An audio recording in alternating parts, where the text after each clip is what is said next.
Halo, Assalamualaikum. Saya Pak Dodi dan saya guru BK kalian. Oke, hari ini Pak Do akan mengajak kalian keliling dan memperkenalkan sebuah ruangan yang istimewa yang bisa dikatakan itu adalah rumah kedua kalian, yaitu adalah ruang BK atau ruang bimbingan dan konseling.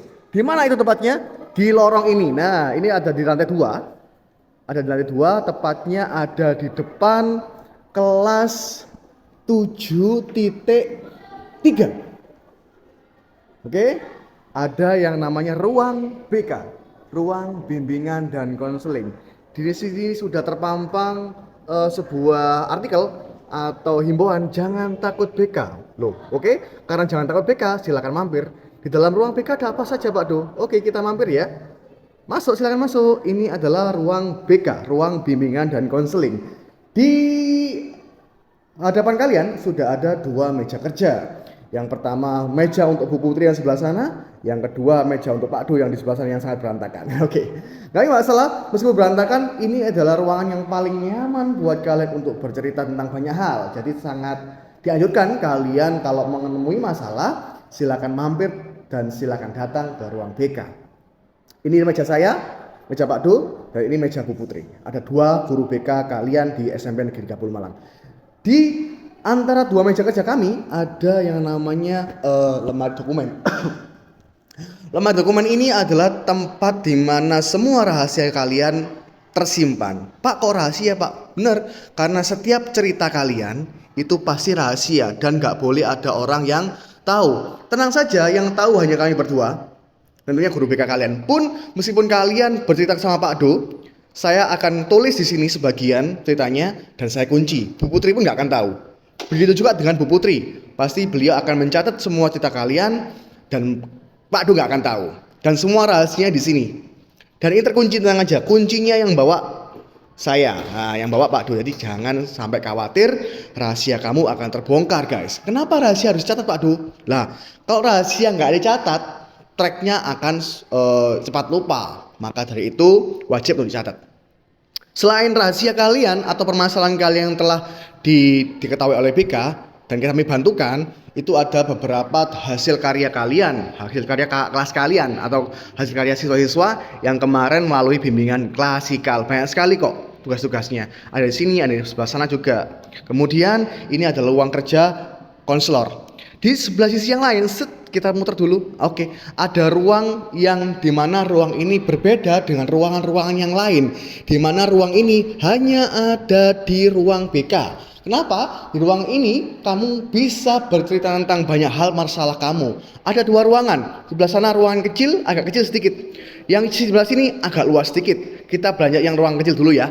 Oke, di ruang kecil ini namanya ruang konseling individu. Kamu bisa lihat ruang konseling individu adalah ruang konseling atau ruang curhat kalian, di mana itu hanya ada satu konselor dan satu siswa yang mau bercerita. Makanya ruangannya agak kecil. Kita coba buka dulu.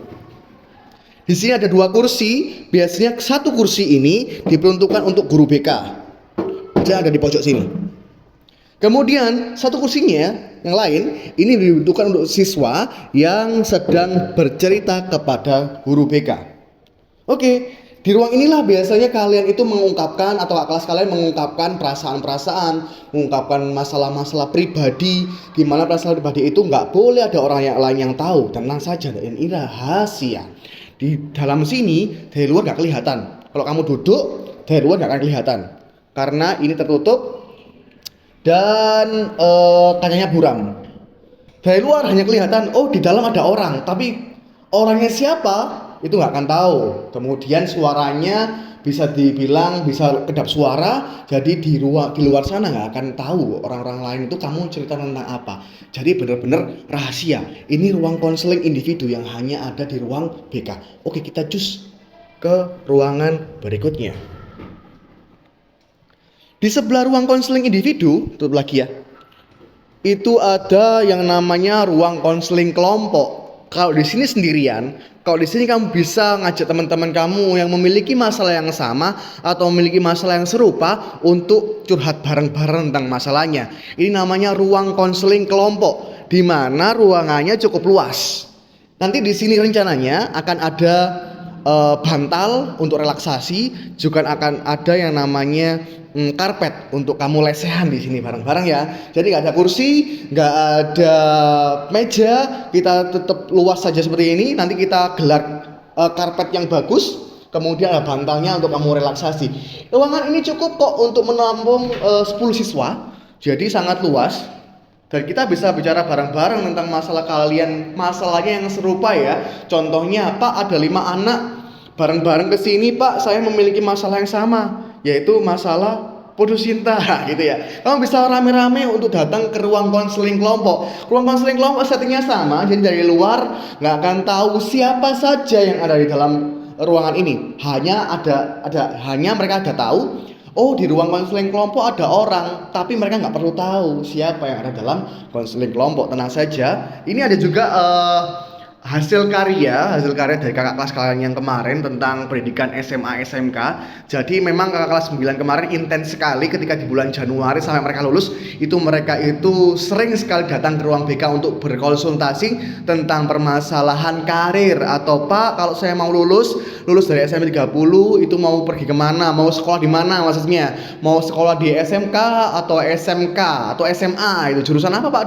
Banyak sekali jurusannya.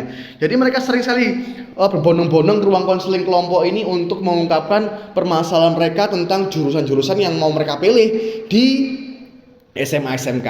Ini adalah namanya ruang konseling kelompok. Great. Bagus, kita beranjak ke sisi yang berikutnya di ruang BK.